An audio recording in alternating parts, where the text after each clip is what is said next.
Hello student, हम पढ़ रहे हैं 12th क्लास का बायोलॉजी का चैप्टर 4 रिप्रोडक्टिव हेल्थ, जिसमें आज का हमारा टॉपिक है medical termination of pregnancy MTP।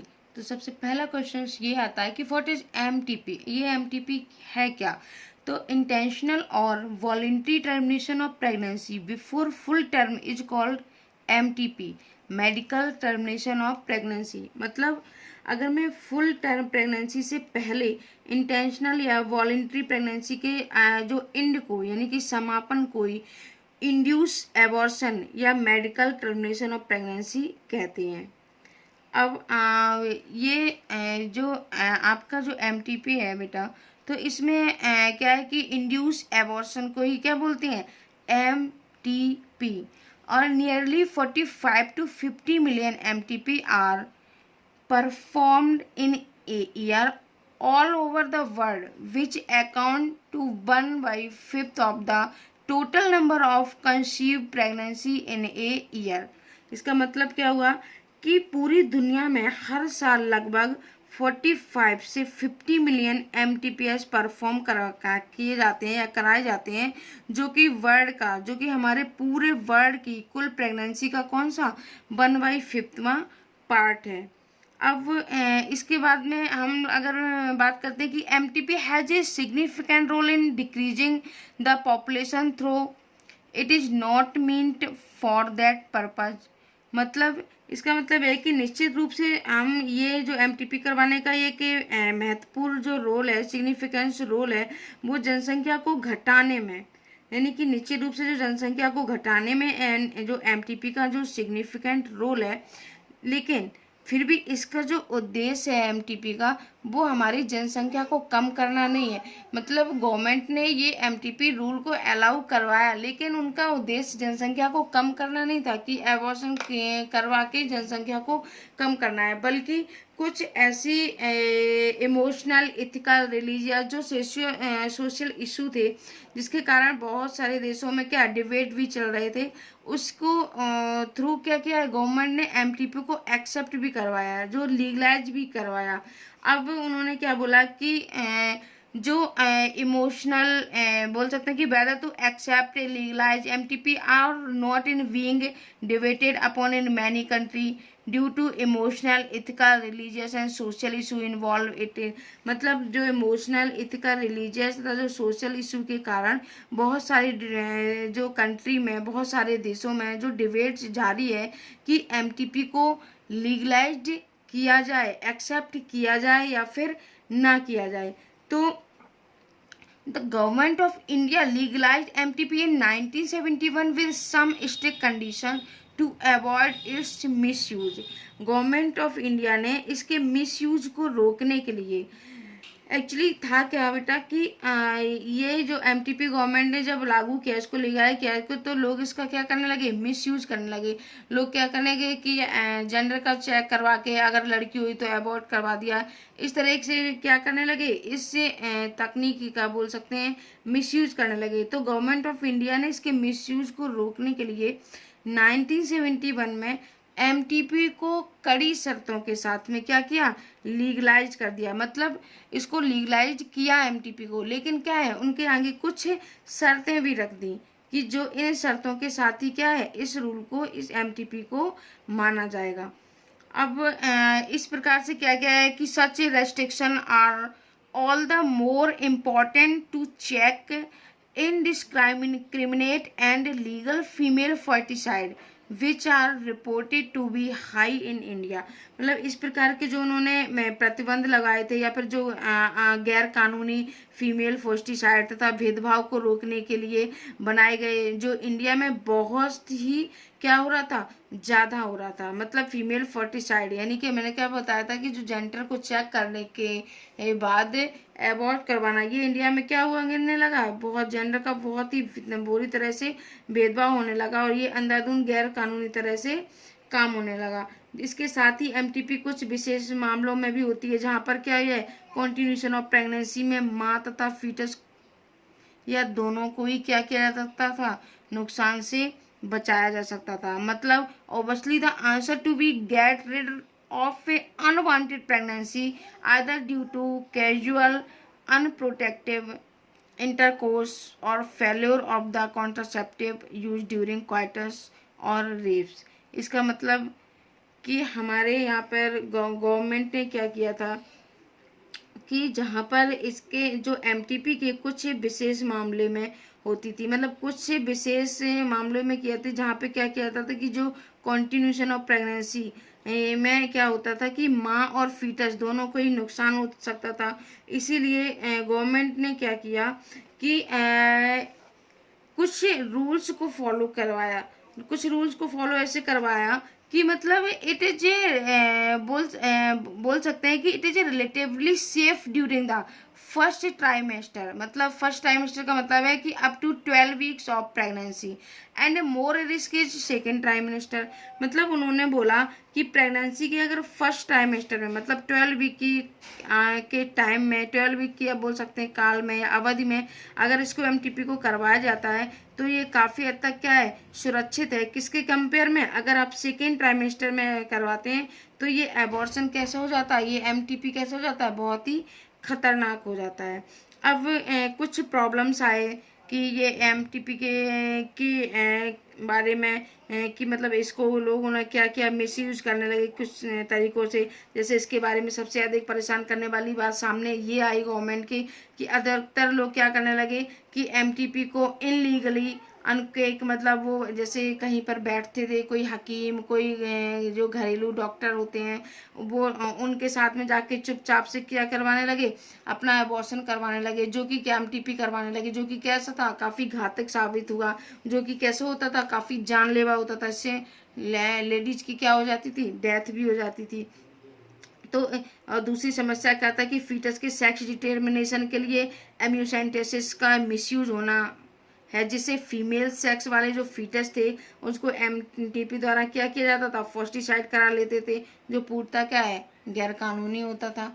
यानी कि इसी एमटीपी के वजह से ही लोग क्या करते थे कि जेंडर को चेक करवा लेते, जिससे फीमेल क्या है फोर्टिसाइड भी हो जाता करवा लेते थे, फीमेल का जेंडर चेक करवा लेते थे। तो इस तरीके से इन सबका क्या होने लगा था, मिसयूज होने लगे था, जो पूरी तरह से कैसा था गैर कानूनी था।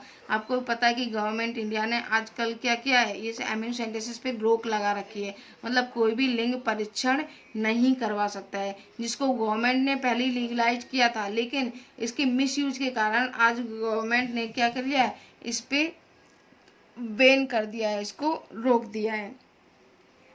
इस तरह की प्रैक्टिस को क्या है अवॉइड करना चाहिए, क्योंकि यंग मदर और फीटस ये क्या है दोनों के लिए कैसी होती है, डेंजरस होती है। अनप्रोटेक्टेड कोइटस से बचाने के लिए जानकारी देने के साथ साथ ये क्या है इलीगल एबॉर्शन के में जान के खतरे की भी क्या है जानकारी देता है कि इससे क्या हो सकती है हम मदर और फीटस दोनों को क्या हो सकती हैं, दोनों की ही जान को खतरा हो सकता है। अब इसके बाद आपके में क्वेश्चन आता है कि वाई एमटीपी मतलब obviously the answer is to get rid to unwanted pregnancy either due to casual unprotected intercourse or failure of a contraceptive। यानी कि आपने प्रोटेक्टिव अगर क्या आपने इंटरकोर्स किया है और आपने कोई भी प्रोटेक्शन नहीं लिया है तो उस समय क्या होगा कोई भी कॉन्ट्रासेप्टिव पिल्स ली है जो फेल हो गई हैं ड्यूरिंग क्वार्टर्स के। तो MTP are also essential in certain cases. इन सारी केसेस में क्या है आपकी जो एमटीपी थी वो कैसी थी सक्सेसफुल थी, और एक जो continuation of pregnancy could be harmful और even fatal either to mother और टू डाई फीटस बोथ। मतलब क्या होता था जो कैजुअल अनप्रोटेक्टेड सेक्सुअल इंटरकोर्स था प्रेगनेंसी हो जाती थी, जिससे क्या हो जाता था मदर और फीटस की डेथ हो सकती थी। तो ये तो आपका टॉपिक था medical termination in pregnancy MTP, जो आपका क्लियर हुआ। अब आपको एनसीईआरटी से पढ़ना है। अब हमारा नेक्स्ट टॉपिक है सेक्सुअली ट्रांसमिटेड डिसीज एसटीडी। अब क्वेश्चन आता है कि what is sexually transmitted disease, ये क्या है। तो सबसे पहले क्वेश्चन आपका बेटा यही आता है कि diseases or infection which are transmitted through sexual intercourse are collectively called sexually transmitted disease। यानी कि इसको क्या बोलते हैं एसटीडी, और इसी को बोलते हैं वेनरियल डिसीज वीडी। और इसी को बोलते हैं रिप्रोडक्टिव ट्रैक्ट इन्फेक्शन, RTI। अब जो सेक्सुअली इंटरकोर्स के द्वारा कुछ ऐसी डिसीज हैं जो एक ग्रुप ऑफ डिसीज में जो ग्रुप में फैल जाती हैं, जिसी को क्या बोलते हैं, सामूहिक रूप से सेक्सुअली ट्रांसमिटेड क्या है, डिसीज है। इसी को हम क्या बोलते हैं, sexually transmitted disease, reproductive tract infection या फिर वेनरियल डिसीज बोलते हैं। अब कुछ कॉमन सेक्सुअली ट्रांसमिटेड डिसीज हैं, जैसे कि आपकी क्या है, gonorrhoea, syphilis, genital herpes and chlamydiasis, genital warts, trichomoniasis, hepatitis B, ads.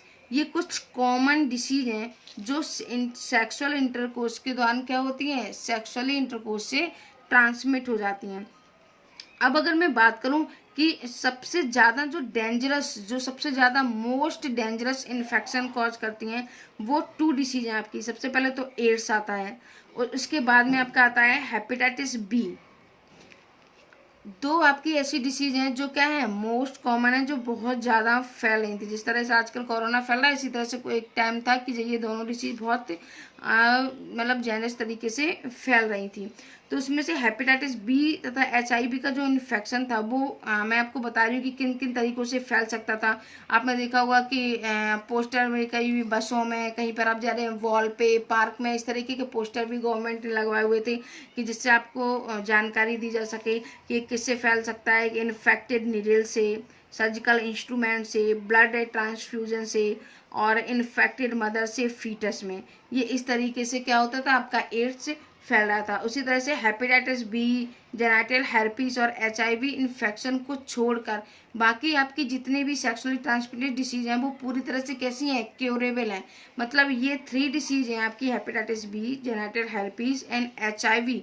इन तीनों को छोड़कर बाकी STDs पूरी तरह से कैसी हैं, क्योरेबल हैं। ये इनको क्योर किया जा सकता है, लेकिन इनमें क्या है, एक शर्त है। शर्त क्या है कि अगर इन्हें शुरुआत में ही, यानी कि इनकी स्टार्टिंग स्टेज में ही अगर इनको पहचान लिया जाता है तो इनको पूरी तरह से क्या है, इनको ट्रीट किया जाता है, इनको क्योर किया जा सकता है। और जब इनको क्योर किया जा सकता है तो अगर, लेकिन किया कब जाता है, अगर आपको स्टार्टिंग के दिन में ही पता चल जाता है तो। इसके बाद में आते हैं कि इन सभी रोगों में कुछ अर्ली सिम्टम्स मामूली से होते हैं, जैसे जेनिटल रीजन में क्या होने लगती है, इचिंग होने लगती है, फ्लूइड डिस्चार्ज होने लगता है, हल्का सा पेन होने लगता है, स्वेलिंग आ जाती है। और जो इन्फेक्टेड फीमेल है, आपने देखा होगा कि ज़्यादातर जो इन्फेक्टेड फीमेल है वो प्रायः एसिम्प्टोमेटिक रहती हैं, मतलब तथा लंबे समय तक कि क्या है, उनका पता ही नहीं चल पाता है उनको कि हाँ हमें ये ऐसी कोई डिसीज़ है। और जब काफ़ी टाइम के बाद उन्हें पता चलता है तो फिर क्या है, वो डिसीज़ काफ़ी ज़्यादा फैल चुकी होती है। तो अगर इन्फेक्टेड पर्सन का समय पर अगर मैं पता चल जाता है तो क्या है, प्रॉपर ट्रीटमेंट ना मिलने के कारण ये इन्फेक्शन और भी फैल जाता है। और इन्फेक्शन के अगर अर्ली स्टेज में सिम्टम्स का क्या है, अब्सेंट या लैग सिग्निफिकेंट है, यानी कि सिम्टम्स नज़र ही नहीं आ रहे हैं और उनके लैग्स, उनका जो महत्वपूर्ण रोल है सिम्टम्स का, वो भी पूरी तरह से क्लियर नहीं है।